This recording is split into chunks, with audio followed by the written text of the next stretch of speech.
Now, speaking of YouTubers, I'm going to have to cover one in this segment. So I'm going to be talking about a right little shitburger called Mizzo, who has been upsetting lots of people by, lots of bad behaviour. He's been running into people's homes. He's been stealing their dogs. He's been screaming at people and asking them if they want to die. Chasing people and asking them if they want to die, going into libraries, taking books off people, ripping pages out and tearing it up, going into restaurants, forcing his way into the kitchen and stealing and eating the food, and many other well-documented crimes.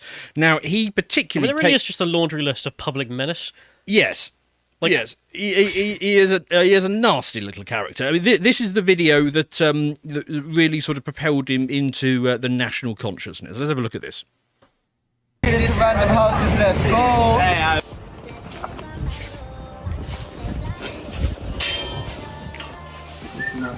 what are you doing? My auntie Rebecca listen.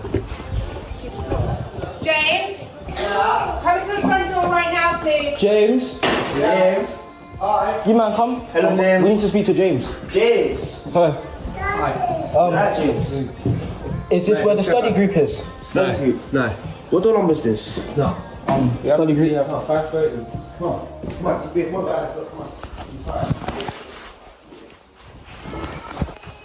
Wait, this is not where the study group is? Got kids, man. Oh, you got kids? Oh, Yeah, sorry. that's right. Oh, I thought this was the study group. I actually thought... Yeah, actually. And this is the study group. What?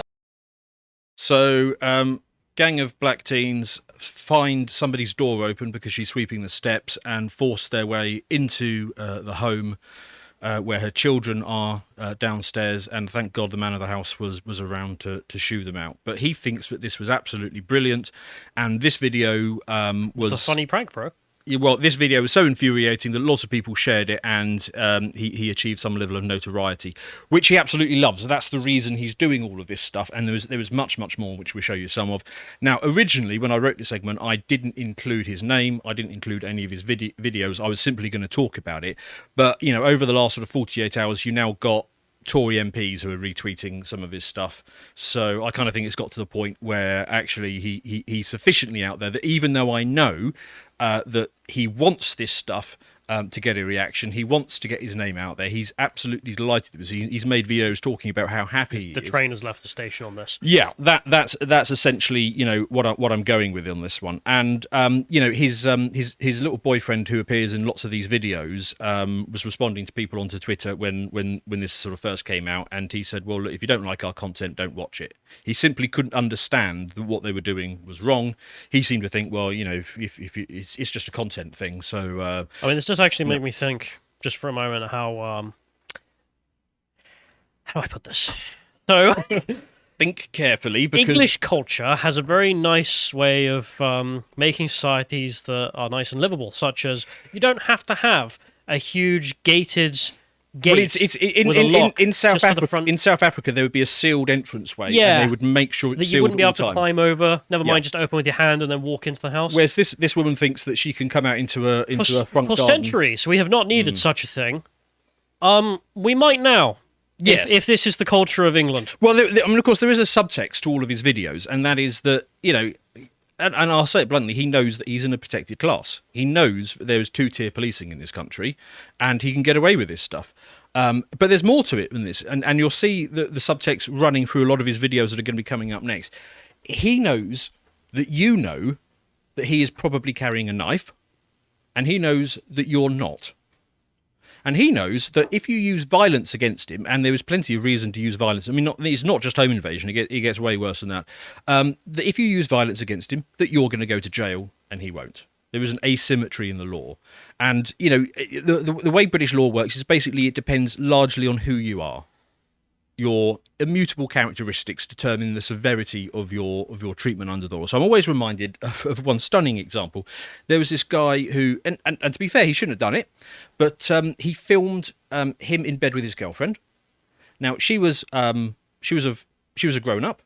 The sex was consensual, but he filmed it and he didn't tell her, and he got 10 years in jail for that. And yet, a couple of years ago, we had a guy who was the leader of a gang rapists who raped children in North Yorkshire. But he was a Pakistani gentleman, and he only got 3 years in jail for that. So, film consensual sex, 10 years in jail, rape children, 3 years in jail. So who you are absolutely matters towards the severity of, what you're going to get in response. Now, he has actually at some point been arrested. So let's have a look at this. So this is an article that was put up in, I think it was February. It might have been at end of January, actually.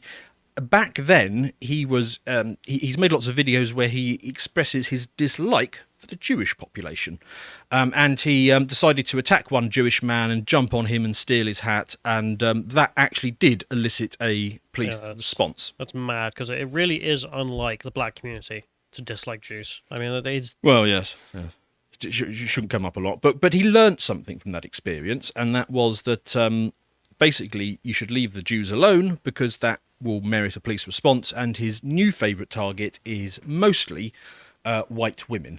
Now, there's watch this video. This is him going up to a couple of teenage girls, running his hands all over their face and asking them if they want to die, that he could make it happen. Let's watch this.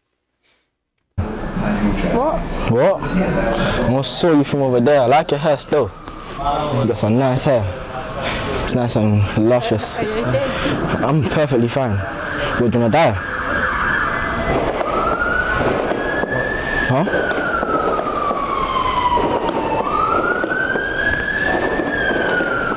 Why are you just smiling at me? Oh. I asked him a question, a serious question. Do you wanna die? No. Why? What do you mean why? Because Sure. you stop touching him. Why? Because, You wanna die? You sure? yeah. I saw you from over there. You're just looking like you wanted to die. When did we look at you? Well, you was looking at me this whole time. Do you wanna die? Nah, bro. Bro. Do you wanna die, bro? Bro, don't even answer that right now. This is serious, bro. You trying to answer the phone? Who's calling you? They can wait. They can wait, bro. You wanna die, bro? Because I can take it out right now, bro.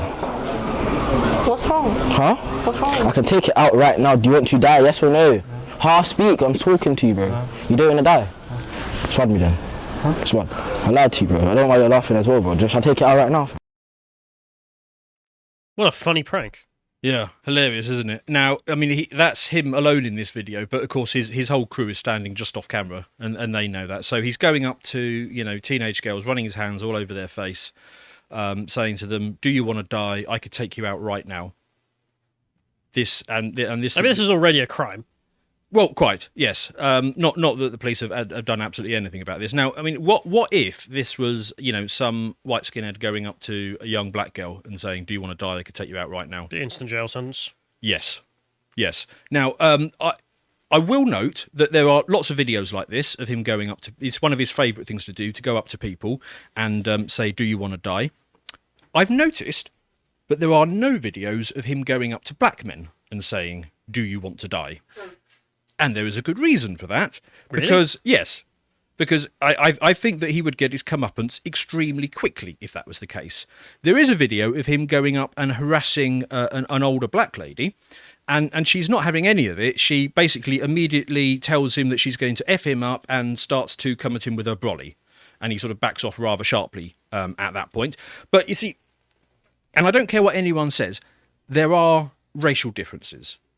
And I know a lot of people say, no, all the same under the skin. But no, seriously, I've travelled all around the world, and there are people react in different ways. And basically, the problem is... Huge cultural divides in London between the races, that's for sure. Basically, white people, when confronted in this situation, what they do is they attempt to have a conversation.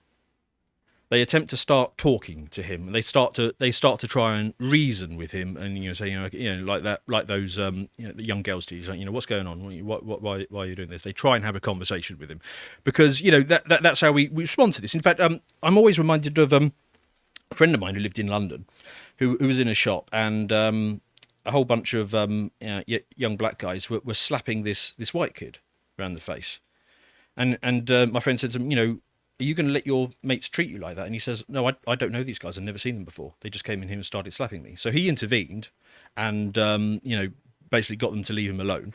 Anyway, he walks out the shop, and they sort of immediately close him off and form a circle around him. Now, luckily, my mate did not do the thing which is to stand there and try and have a conversation with him. He just gave them a very loud F off and pushed past and kept going. right?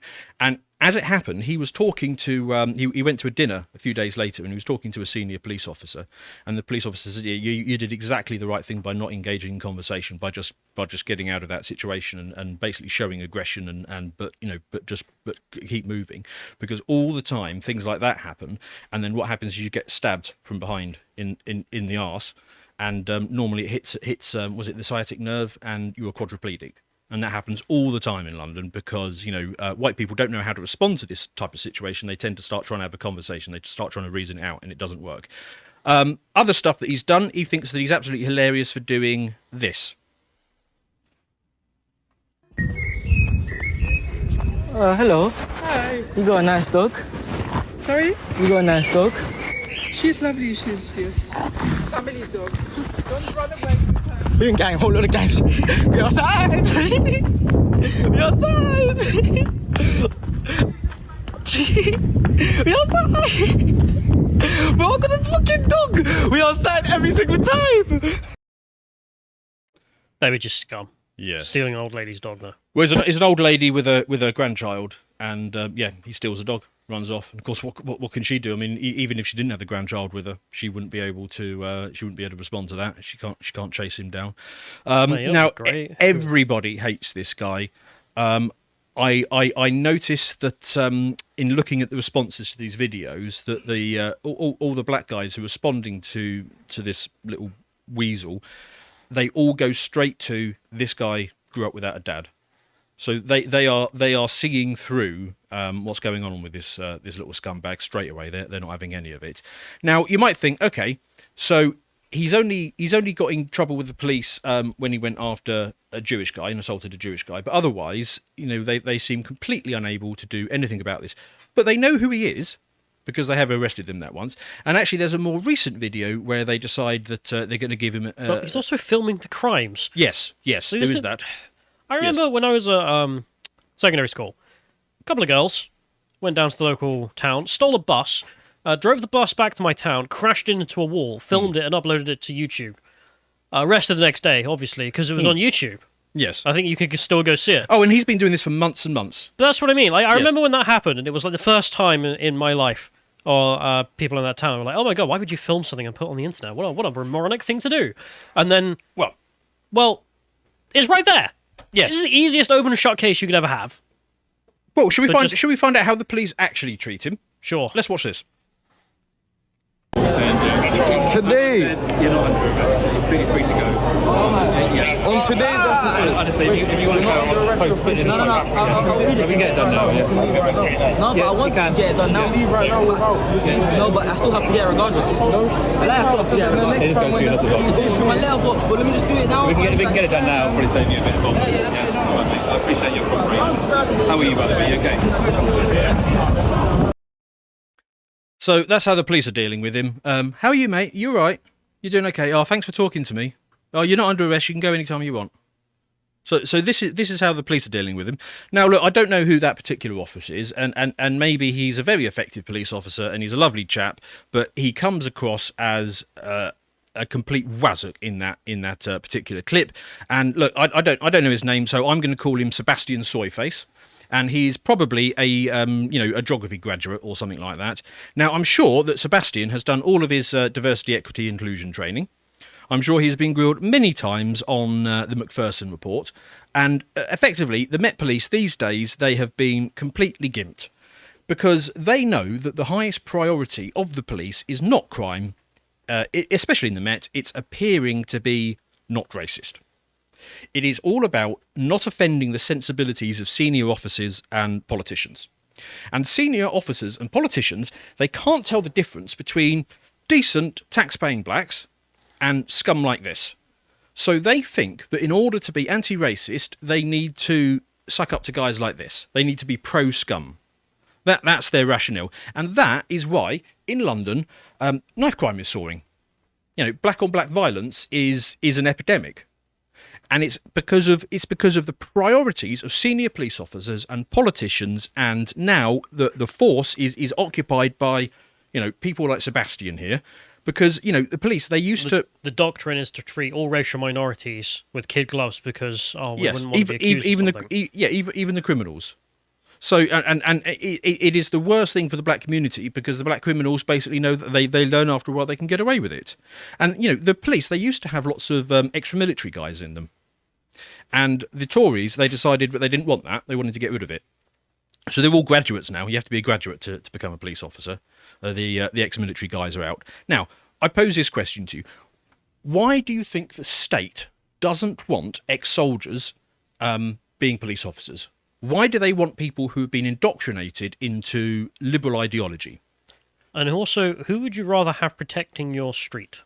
The ex-military guys? Yes. Or someone who's been to university? Well, clearly, it's not to keep us safe. It's because they want police officers who have been indoctrinated into an ideological agenda because they want people who will enforce that ideological agenda. Right?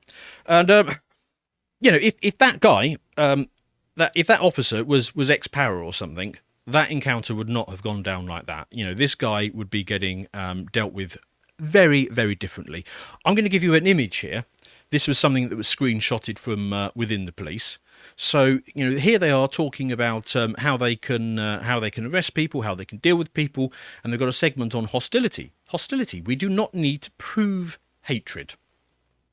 Right? There's no legal definition of hostility, but they can use this to go after people. Now, when they say go after hatred, what do you think they mean by that? Well, it's all about going after people who don't subscribe to this liberal ideology. Those are the people that they've got in their sights, not criminal scum like this. And I think it's important to understand that the police, they're not there for your protection or for the protection of your loved ones. They are there to enforce the will of the state. In fact, literally, if you look on the government's budget, the police, they're included under state protection, not citizens' protection, not protection of the public, protection of the state. That's what they're there for. And I know that these absolute wazzocks are, you know, looking at... In fact, they're more interested in people like us. And I know this because when I first started at the Lotus Eaters, I'd been here about 2 days, and then I got a notification from LinkedIn saying, loads of people are looking at your profile. And I went and had a look at who, and it was about a dozen people from the Met Police had been nosing around my profile. Cool. Yeah. Now, maybe it's because they're fans of Lotus Eaters, or maybe it's because they've got a unit who is just itching to go after people that they perceive as being vaguely on the right and catch them as soon as they say something that could be interpreted as a crime. I mean, we see it almost daily. I know we covered a couple of stories now where a bunch of Christian preachers, just as like a street version of that, like Christian preachers keep getting arrested for quoting the Bible. Quite. Because the Bible's homophobic. Yes. And then they take them to court, and of course they lose every time. But they still go out and still arrest them. They've never arrested a single imam. It's their priorities. And the police have become a complete mess. Now, it just so happens that I know an officer in the Met. Lovely lady I met years ago through circumstances, and we've stayed in touch. Don't tell the lovely little lady wife, but every so often she feeds me stories about what's going on inside the police. And some of the anecdotes I hear are just bloody remarkable with a new crop of officers coming in. So the other day they had an officer who was sent out to a job in a pub, and the officer didn't know what to do upon going into the pub because they had never been in a pub before. Hey? Seriously. An officer was sent to a pub who had never been into a pub. And you can... Was he 6?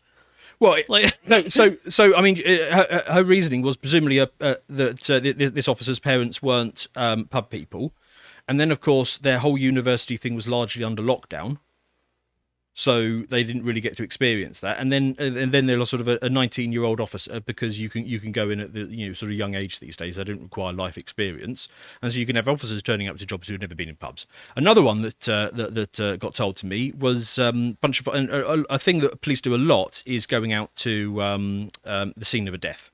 So not necessarily anything, not necessarily a murder or anything. Somebody who's died in their house or something. They do a lot of attending to that. Anyway, so they're in one of these, and they're processing everything they need to do, waiting for the coroner to turn up, and they get a knock at the door, and little PC Tiffany's dad is knocking on the door, saying, "Oh, she doesn't like it here. She's not comfortable, so I've come to take her home." So one of the police officers had rung her dad to get him to come and take her away from a death because she found it upsetting and didn't want to be there.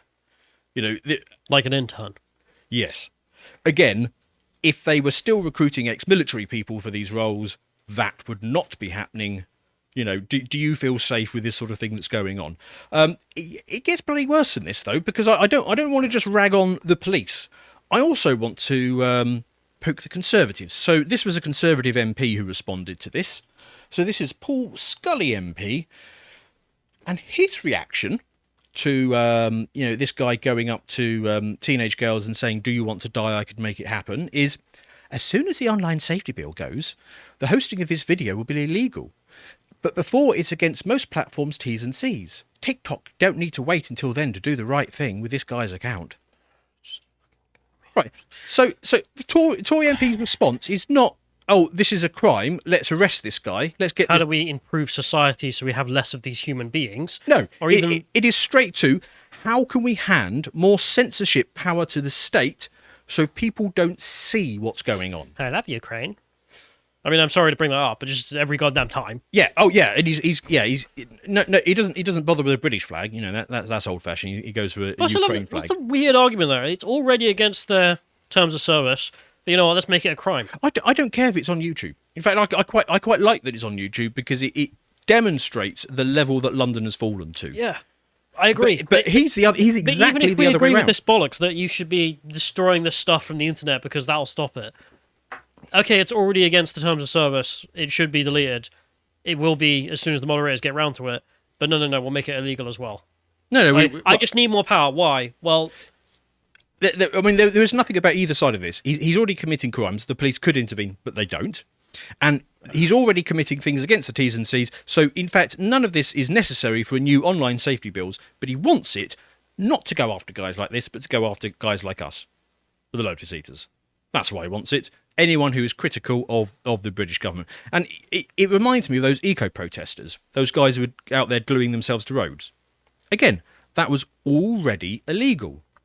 No new laws were necessary, but the police got the instructions from the top down to when people went onto the road to basically protect them for several hours.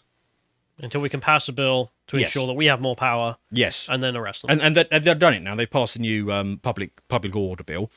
And pretended that was the thing they needed. Yes. Whereas they could have already done that already. And so what used to happen with these eco-protesters is they'd go and sit on the road for about 3 hours and then they'd arrest anyone who tried to remove them.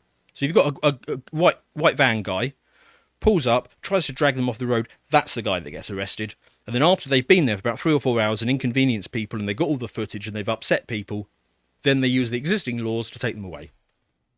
And it was all to build support for the new public order bill. And here we've got exactly the same thing from the Tories doing the same thing, trying to use this for internet censorship. So I'm not impressed. Speaking of Tories, let's do the promotion for this segment. Let's go to we're doing more Rumble exclusives because obviously YouTube has gone bad, and we're probably not long for it. So come and follow us on the website, and if you are going to not go to the website, which you can because you can sign up for an account for free on the website, at least watch everything on Rumble, where we have Rumble exclusives, and you'll also find that you're not getting 3 segments a day regularly from us anymore on YouTube because a lot of this stuff that we're keeping just for the website, we're keeping for Rumble. Now this one is something that Carl did, Carl and Bo, I think, and it was basically addressing the issue on immigration that we were never asked. So that's something to look at. Now I've got to say, when it comes to immigration, personally, I'm not against it in totality. I think a moderate amount of immigration is probably a good thing. I kind of hate how that's always the conversation we have first thing. Like, there's someone over here arguing for the shogun's position, where it's like, no one shall land, and if they shall, we shall execute them on sight. No one's arguing that, ever. Well, I don't mind if people want to make that argument, but I mean, personally, I'm not... But it's always, you notice it, though. Just I'm not for the shogunate position. Yeah, I know. Like, as if that was on the table. I know.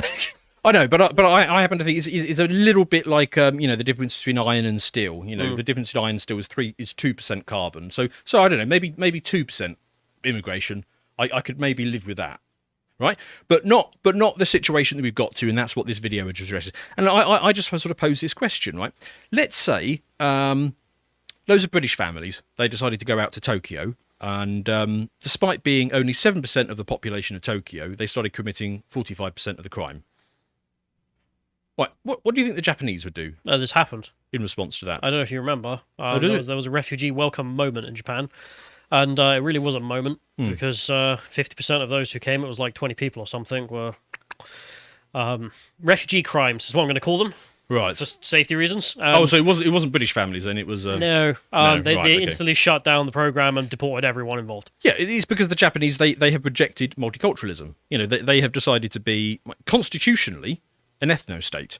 But, you know, the Western elite, they are multiculturalists through and through. And, you know, here in Swindon, you've only got to walk down the road from here, and we are inundated by the dinghy people. Yeah, the hotels. Yeah, the hotels. All the hotels around here have been booked out by the British state to home the dinghy people. You know, I was looking at... that's the illegal immigration, right? I was looking at the ethnic map of Swindon the other day. Just check that out, because you can go right down to your postcode now and find out what it's like. Where I live, 60% Asian. I don't know how that's happened. Yes. We're not talking Chinese, of course. We're talking the Raj. Yes. Well, I mean... Swindon, middle of nowhere, 60% Asian.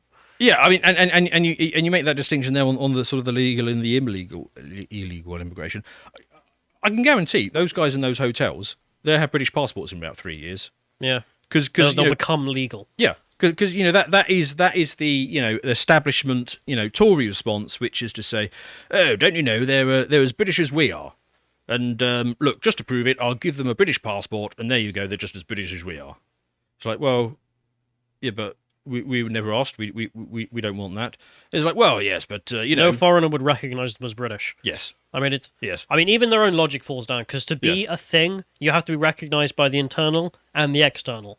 Yes, and you can't, like, even if they're sitting there kidding themselves, that internally they're recognised as so. British. So there is maybe an exception for America on the basis that, you know, the immigration is a more natural thing for them with their origin story and stuff like that. But let's just cope. Well, yeah, we're not an ethno state. We believe in things. But it's not the case here. But again, the Tory establishment line for that is going to be, oh well, it makes the line go up. It makes GDP go up. It's like, well, no, it doesn't.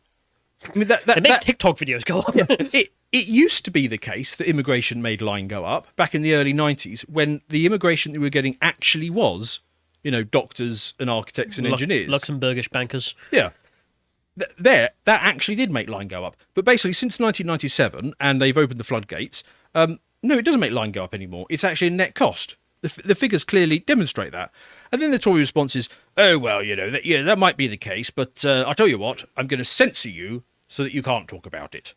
It's like, oh, right, okay. And then the follow-on Tory response is going to be, and by the way, you have to vote for me because all of these things that I'm doing that you don't like, Labour is going to do all of them as well, only slightly faster. So therefore you have to vote for me. Right, and that's basically what it is. That is going to be the next election. It's like the Tories deserve to be wiped out for this, but they won't be because loads of people will vote for them on the basis that Labour are ever so slightly worse on all of the things that you don't like. So, in summing up, screw you, Mizzo, and your little boyfriend. Screw you, Met Police, and stop looking at my account because you're not going to get me. And screw you, Tories. I'm fed up with a lot of you.